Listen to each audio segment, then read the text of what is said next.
is iconic, not just in the video game world, but in movies, TV shows, and even playing cards. No, not those playing cards, the ones from the 1800s. There you go. They were a playing card company all the way up until 1975, and after that, they only got better. Arcade games, the NES, the Game Boy, the N64, the GameCube, the DS, and of course, the Wii.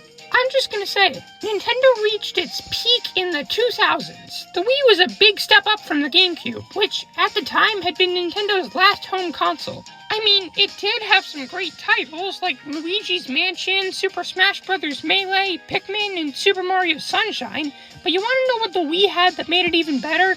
Backwards compatibility.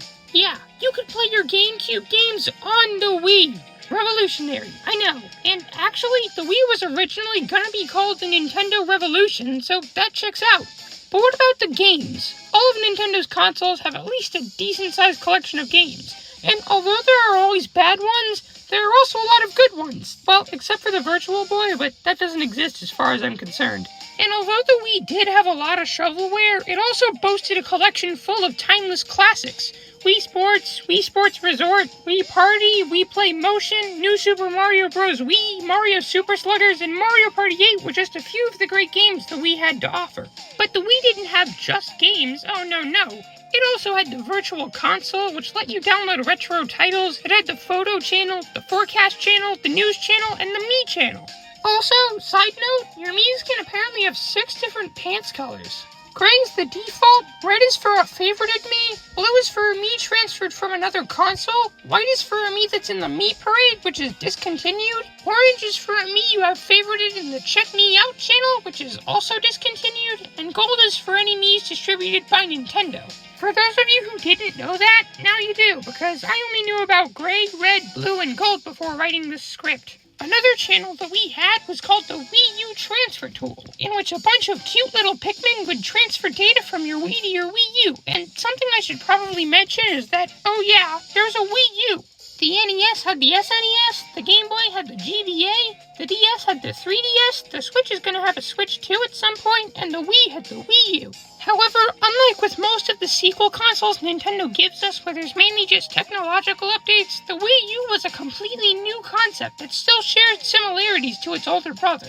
The biggest difference here is, of course, the gamepad. There's a second screen that allows people to use both it and the TV at once, and although the majority of people thought it was mediocre at the time, it allowed for some really cool gameplay mechanics in games like Nintendo Land, which I did a whole nother video on, Rabbids Land, which I grew up liking for some odd reason, New Super Mario Bros. U, which let the gamepad player act as an assist play for the Wii remotes, and of course, who could forget Wii Party U, which was a pretty great sequel to the coveted Wii Party. The Wii U was great. It did so many new things, like having two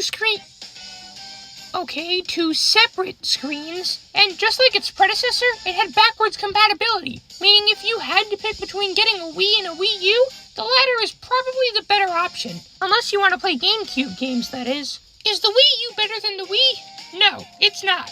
Sure, it's more polished and it can play Wii games, but there's a certain feeling of nostalgia that comes from playing the more rigid, unpolished 2006 console that forces me to crack a smile every time I see this.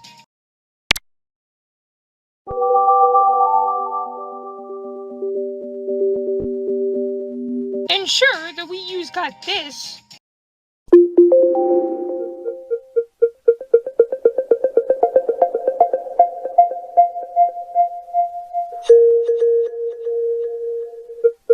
But the Wii startup is shorter, more nostalgic, and it gives you a health and safety warning before the start of every play session. And if you've ever wanted to feel true fear, scratch one of your Wii discs and then try to use it. You can thank me in the comments after you get a new pair of pants. So overall, the Wii is fun, nostalgic, has wireless remotes, nunchucks that I didn't even discuss, a library full of great games, and you can pick one up for the low price of... well, that actually depends on who you buy it from. But still, the Wii is great, it revolutionized the gaming industry, and that's the end of my history lesson, so I'm done now. Bye! What are your favorite Wii games? I'm genuinely curious. Anyway, welcome back to the Year of the Pizza. Speaking of which, how's that pepperoni I added? Pepperoni pizza is a classic, and it has more of a kick than boring old cheese pizza does. However, because I don't want to start a war, I'm obligated to say that both options are equally good. Anyway, I hope you enjoyed watching me talk about how the Wii is factually the greatest video game console ever conceived, and I'll see you in the next video. Brush your teeth! Oh, and also, happy birthday to me and my twin brother. I doubt I'll actually post a video on March 7th, so I'm just saying it now.